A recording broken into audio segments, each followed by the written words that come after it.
Jesus wanted to change this world instead of using it to prepare for the next. There are clear examples of his social engineering scheme peppered throughout the Second Testament. For example, this famous miracle of the loaves and fishes takes on new meaning when we recognize that Jesus was trying to engineer a society that shared rather than commercialized its resources. The miracle in this famous parable is not that Jesus created something from thin air or turned meager rations into enough to feed the masses.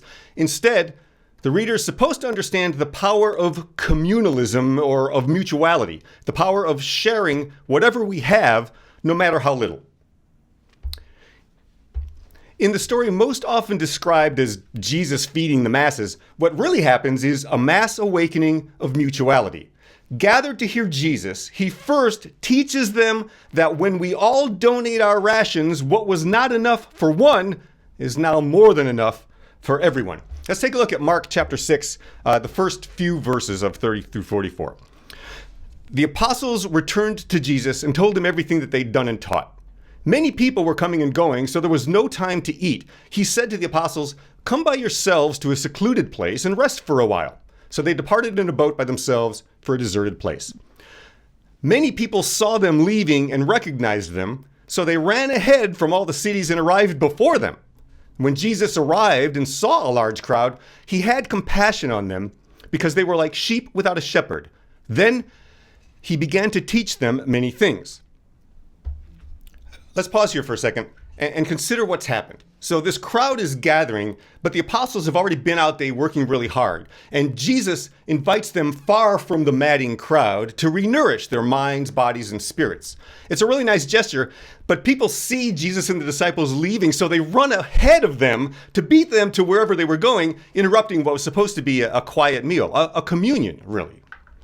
But also, notice carefully what happened when Jesus saw the crowd. He didn't send them away or feed them.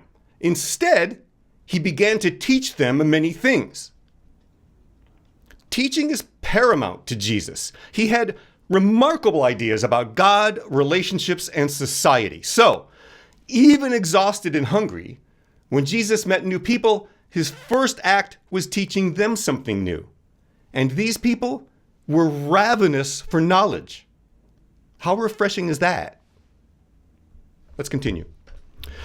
Late in the day, his disciples came to him and said, "This is an isolated place and it's already late in the day. Send them away so that they can go to the surrounding countryside and villages and buy something to eat for themselves."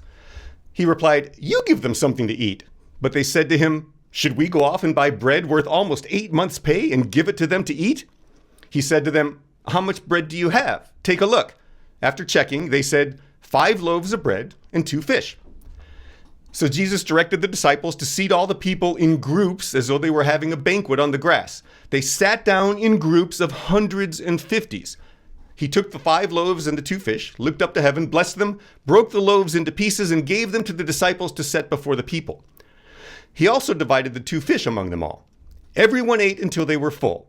They filled 12 baskets with the leftover pieces of bread and fish. About 5,000 had eaten. I find it amusing that Jesus has just shown the disciples that he teaches first and foremost, yet they still think he's talking about food when he tells them to give the other people something to eat. He doesn't merely mean food. He wants them to lead by example, as he does. Like Jesus, the disciples should teach something so profound that it requires us to chew on it for a while, maybe for a lifetime. And then Jesus proceeds to teach the disciples and us how to do that. The apostles divided people into groups, an often overlooked turning point in the Jesus narrative because this is likely the place that the idea of apostolic authority takes root, foreshadowing the apostles' redistribution of wealth in Acts 2. So once they get the people into small groups, let's call them communities, the small groups witnessed Jesus and the disciples sharing their loaves and fishes with as many people as possible. So the crowd, now subdivided from 5,000 individuals to groups of 100 or fewer, followed Jesus and the apostles' example, and shared what they had already brought with them as well. According to Mark's reportage, this was not only enough, but more than enough. 12 baskets full, more than enough, in fact. All right, you might be wondering why I think that people had food and drink for Jesus to cajole out of them in the first place, since the Bible doesn't really specifically mention people carrying food, and when we read this story, we presume that they don't have anything. But many things in the Bible are not mentioned because the original audience themselves would have presumed certain things about the stories and filled in the blanks. For example, if I tell you I'm going to go on vacation from New York to Spain, you're going to assume that I'm bringing travel basics with me. I don't need to write about it or give you a list that I'm packing shampoo and swim trunks and deodorant in my computer or whatever. Not living in the historical context of ancient people of the first century of the Common Era, we wouldn't naturally know that traveling to see Jesus likely required some traveling rations. I mean, even when you walk down the street, don't you take a bottle of water with you?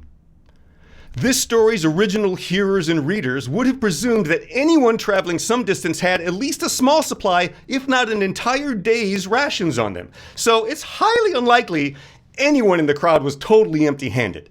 Jesus knew that. The apostles probably knew that too, but still wanted Jesus to send them away just so they could have some time to themselves. But since everyone already had rations, then Jesus doesn't need to send anybody away or produce magical food. Instead, he teaches the gathered throng how to share, creating a new community more reflective of God's unconditional, all-encompassing, all-sustaining love. Jesus' kingdom of heaven doesn't require commerce and never sends people away hungry.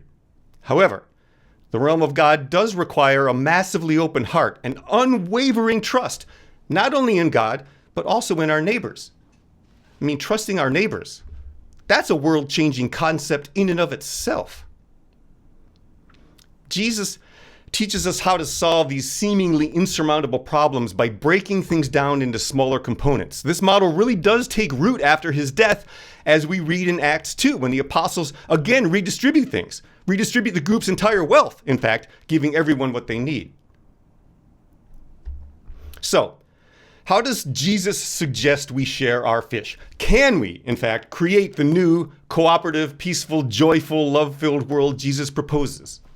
It might be challenging to imagine such a world halfway through 2024 with everyone at war and nature playing defense against our thousands of years of attacks. But I do sincerely believe that if we follow Jesus' actions, we can change the world, especially since he really doesn't require us to do anything complicated. Jesus asks us to do two things: love God and love our neighbor. In other words, get some fish and share your fish. That's it. We're not supposed to fight about thinking differently or who follows this or who follows that, and we are definitely not supposed to be creating theocracies or worshiping dictators. Jesus people are supposed to be like Christ in the world, gathering fish, freely sharing them, and teaching and encouraging others to do the same. By the way, obviously we can apply this fish sharing principle to things that are more than just food. I mean, do you have a car? Are there times when you could maybe drive somebody to an appointment or get their groceries? What about letting somebody borrow our car when it's otherwise sitting idle? If you're a cook and you have leftovers, do you take the 12 extra baskets full to your neighbors? Or if you don't have any fish and somebody gives you maybe a tasty trout, do you share part of that gift with someone else? Do you have the gift of listening when someone could really use the caring presence of a friend? The parable of the loaves and fishes reminds us that we all have a multitude of marvelous gifts to share, not just materially either. Remember, the first thing Jesus shares when he encounters a crowd is wisdom and teaching. And he does this because he knows that after listening to him, people will realize we all have fish to share. We might not think so, but we do. We all have some gift we can contribute to the good of society. Even the most materially deficient among us has wisdom, humor, love, and compassion, something the world needs. Whatever it is we have, whatever we can contribute to the good of society, we need to do it. Because Jesus' formula for sharing is really just ludicrously simple. Recognize you have some fish and share your fish. Amen.